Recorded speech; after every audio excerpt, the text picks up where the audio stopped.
This is 6 Minute English from bbclearningenglish.com. Hello, I'm Rob, and this is 6 Minute English. I'm joined today by Alice. Hello, Alice. Hi, Rob. Today we're talking about alien life form and who on planet Earth would aliens speak to if they one day made contact. Alien life form. This is something that's written about in science fiction books, but nobody has actually discovered anything extraterrestrial yet. Extraterrestrial. That's something that's not from our planet. Now, Alice, I've got a question for you. OK. What was the year that man first walked on the moon? I'm not sure. Can I have a think? Of course, you can give me the answer at the end of the programme. But back to the subject of contact from aliens. If someone from another planet did land on Earth, what do you think they might say? Would they say, "Take me to your leader"? That's a nice thought. But who would our leader be? Who would be the first person they should speak with? That's difficult. Maybe the President of the United States of America? The leaders of China or Russia? What about me? Well, the answer, according to one expert, is a space ambassador. A space ambassador. What would they do? Well, they would be the first point of contact for aliens trying to communicate with us. So they would be the first person to talk to, a point of contact. And would they meet and greet these aliens when they land in their UFOs, their unidentified flying objects? Not exactly. A space scientist called Professor John Zanecki, who has suggested the idea of a space ambassador, can explain. He thinks it's unlikely to be a face-to-face meeting. The likelihood is not that aliens will suddenly appear in Guildford or Manchester or somewhere like that. The contact, if it does happen, is most likely to be through radio signals. Because, you know, in the last decade, we've discovered something like 500 planets orbiting other stars like our sun. So it's no longer fanciful to think about the possibility of life on distant planets. So Professor Zanecki doesn't think aliens will land in a town or a city. Our contact will be through radio signals. Yes, radio signals.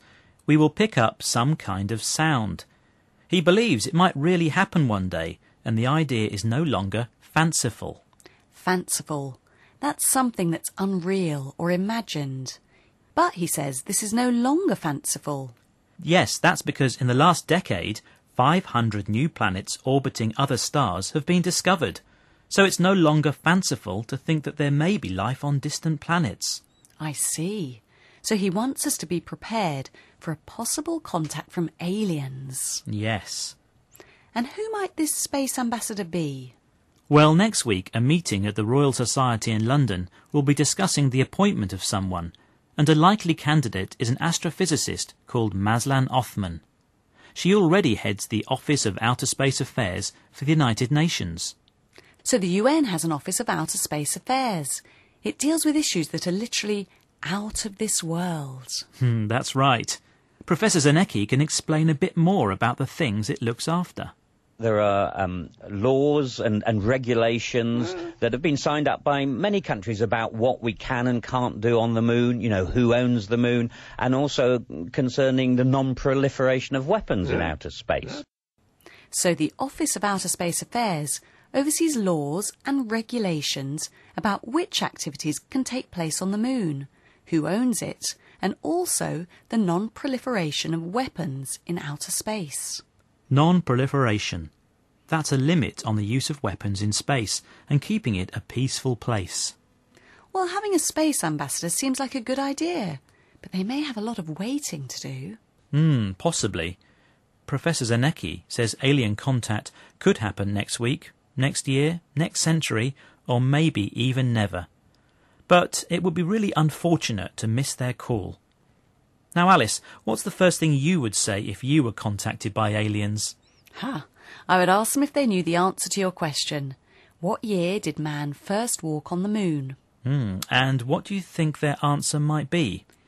1969? Yes, that's correct. American Neil Armstrong was the first man to walk on the moon in 1969. And what do you think he said? After such a long journey, I'd like a cup of tea. No, not quite. His famous words were, "That's one small step for man, one giant leap for mankind." It really was a big step, but he didn't encounter any aliens. OK, Alice, we've taken a small step in learning English today. Could you remind us of some of the words that we've learnt, please? Of course. Alien life form. Science fiction. Extraterrestrial. Ambassador. Fanciful. Orbiting. Appointment. Non-proliferation. Weapons. Thank you. That's all we've got time for today, so thanks for joining us and see you next time. Bye. That was 6 Minute English from bbclearningenglish.com.